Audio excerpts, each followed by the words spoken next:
देखो, संसार के हर जीव को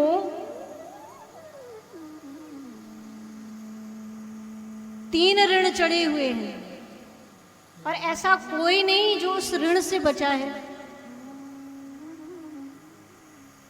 पितृ ऋण, देव ऋण और ऋषि ऋण, ये तीन ऋण हैं जो हर व्यक्ति को लगे हुए हैं।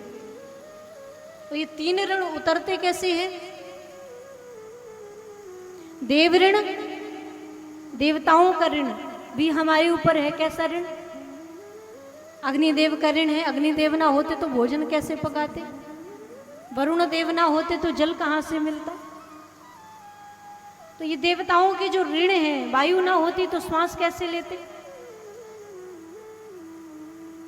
देवताओं का ऋण कैसे उतरता है? बोले जब आप यज्ञ करते हो, जब आप हवन आदि करते हो, तो जो आप शमिधा देते हो, उनको प्रदान कराते हो, जो स्वाहा स्वाहा कर करके जो आप आहुति देते हो, उस आहुति के द्वारा उस हवन करने पर आपका देव ऋण उतर जाता है। दूसरा ऋषि ऋण। ऋषियों का ऋण क्या है? ऋषियों ने खोज करी, अन्वेषण करके, ढूंढ ढूंढ करके पुराण हमें प्रदान किए। व्यास जी महाराज ने कितना चिंतन किया होगा, कितना मथा होगा मन को, तब जाकर के ये निचोड़ निकल करके आया और वो आज हमें परोस दिया। तो ये ऋण है कि नहीं है?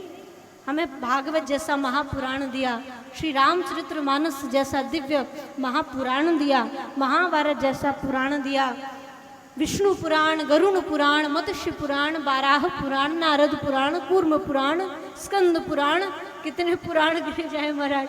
व्यास जी महाराज ने ये सब निचोड़ ला करके हमारे रख दिया।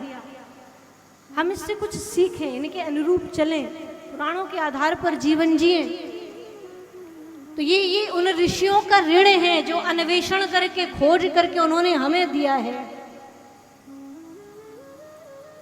देव ऋण, ऋषि ऋण और पितृ ऋण। पितरों का ऋण क्या है? पितरों का ऋण क्या है? पितरों का भी हमारे ऊपर ऋण है।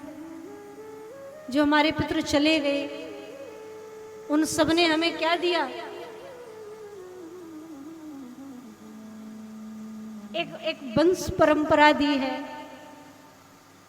घर मकान जमीन जायदाद, आशीर्वाद दुनिया भर का उनकी कृपा से फलते फूलते हैं। हाँ? तो जिन्होंने ये सब कुछ दिया है, उनके लिए अगर ऋण से मुक्त होना है, देव ऋण से मुक्त होना है, तो हवन आदि के द्वारा, यज्ञ आदि के द्वारा आप देव ऋण से मुक्त हो जाएंगे। ऋषि ऋण से मुक्त कैसे होंगे? बोले ऋषियों के ऋण से मुक्त होंगे तब जब आप इन महापुराणों को पढ़ेंगे, इन कथाओं को सुनेंगे, तब जाकर के आप ऋषि ऋण से मुक्त होंगे। और पितरों के ऋण से मुक्त कैसे होंगे? बोले विवाह करके अपने ही समाज की सुंदर सुयोग्य कन्या, जो आपके परिवार को सुव्यवस्थित तरीके से चला सके, संभाल सके, वंश परंपरा बढ़ाकर संतान उत्पत्ति करके, और जो पितरों का, अपने बड़ों का जो आदर करके उन्हें कुछ ना कुछ उन्हें देता रहे, उनको प्रसन्न करता रहे, ऐसी संतान घर में होनी चाहिए जो पितरों को तृप्त करे। तो ऐसा करने से पितृ ऋण से भी मुक्ति मिल जाती है। ये तीन प्रकार के ऋण हर व्यक्ति को पकड़े हुए हैं। समय समय पर पितरों के लिए तर्पण करना चाहिए, पिंडदान आदि करना चाहिए। उनके प्रसन्नता के लिए भागवत आदि का आयोजन करके, राम कथा आदि का आयोजन करके उनको उसका फल समर्पित कर देना चाहिए। क्योंकि कुछ पितृ हमारे नरक में भी जाते हैं और कुछ पितृ हमारे भगवान के, कुछ पितृ जो है पितृलोक में रहते हैं।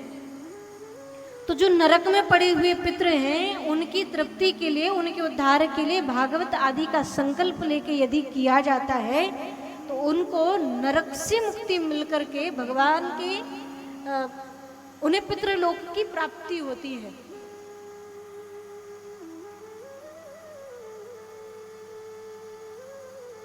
और हर व्यक्ति को ये करना ही चाहिए, क्योंकि पितृ तो सबके होते हैं।